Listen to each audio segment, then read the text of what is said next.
Crooked Oak, Crooked Oak, Crooked Oak, Crooked Oak. It's time to wake up, Crooked Oak, Crooked Oak Village. Crooked Oak, Crooked Oak. It's time to wake up, Crooked Oak Village. Crooked Oak, Crooked Oak, Crooked Oak, Crooked Oak. On the Sunshine Channel. 72. Crooked Oak, Crooked Oak. Wake up!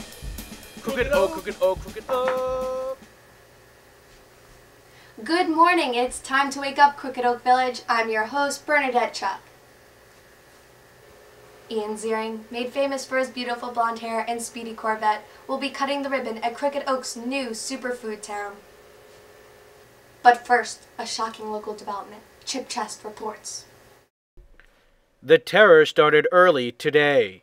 Our peaceful town rose for a new day, only to find an ancient evil had also risen. Released from the museum by a confused security guard, mummies have been wandering our streets in record numbers, forcing people indoors, making a mess, destroying property, and even drinking gasoline. This has some local residents up in arms. Stole my bird feeder, sucked the gasoline dry from my boat.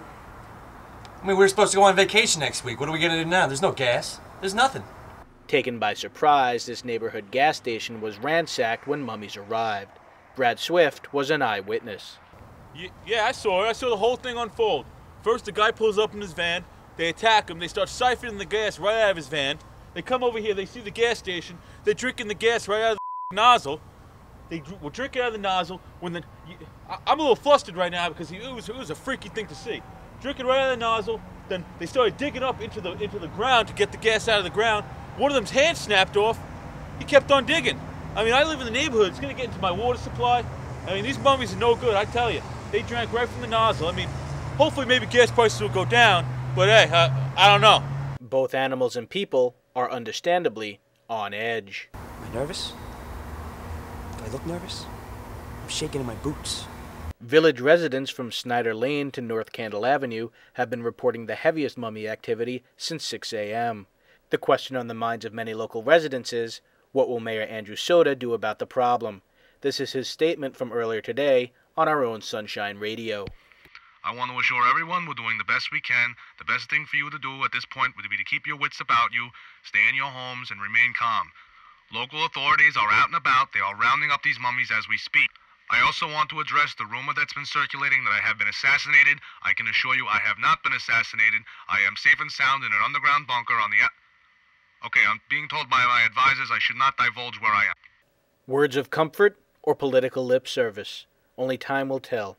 And as long as they are out there, local residents will have to toughen up and hunker down here in Crooked Oak Village. We're not going anywhere. You hear that? We're not going anywhere. We're staying put right here. My family's safe.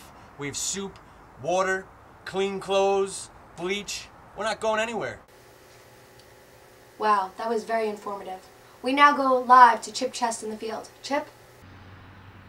Yes, Chuck, a peaceful community turned upside down by mummies. Mummies who have escaped from this museum. They're running rampant throughout the entire neighborhood. We advise all children, all parents to stay indoors today. Chip, what are some of the things that you're seeing out there? We've had some scratched fences, we've had some hurt cats, and we've had one report of an angry dog. We don't want to hear that anymore. Is there anything interesting or strange to report? Willie Ames, you may remember him as Buddy Limbeck on Charles in Charge, has just come down here a few moments ago, told the authorities that these mummies have in fact pushed over his snowmobile. Yes, that's right, pushed it over. It's now on its side. The tracks are spinning. Back to you, Chuck. Thanks, Chip. We now go live via satellite to Dr. David Dust, Channel 72's leading mummification expert. Thank you for joining us, Dr. Dust. Dr. Dust, what can be done to assure people's safety? Well, I don't think there's any one thing you can do to assure safety, because these things are dangerous. But what I would do if I were to encounter a mummy would be, first things first, I'd puff myself up. I would make myself appear to be bigger, make movements with your hands, loud gestures, loud yelling, make the mummy spooked, spook him off. You really don't want to go toe-to-toe with one of these. Why have the mummies risen now? As far as why have they risen, to be honest, we're really not sure at this juncture. It's too early to tell. But being that it's all of the mummies as opposed to one, it would lead me to believe that there's some kind of Egyptian magic involved. Why do the mummies want gas? Oh, guess. Well, yeah, it seems that that's one of their prime targets. We haven't seen this. There have been legends that Tutankhamun and even Imhotep tried to make a fuel that would run a combustion engine back in the Egyptian days, but, you know, it's all speculation. Dr. Dust, if a mummy enters someone's home, what can they expect? Yes, that is a concern. Basically what I would say is, you know, simple, lock your doors, lock your windows. If a mummy were to try to get into your home, I assume the door would be the first place he would try. If he were to make it in, he would probably be accompanied by smoke, like a haze. Basically what this is a mixture of dust that is coming off him because he's ancient, and also it probably would be some kind of mystical thing at work, you know, like a mystical haze or smoke. So it's going to be a mixture. It's going to be pretty thick. I've seen it before. Special thanks to our own Chip Chest and Dr. Dust. Wake Up Crooked Oak will keep you informed of any new developments in our mummy situation. We're going to take a quick break and then go live to Ian Ziering cutting the ribbon at Crooked Oak's new superfood town.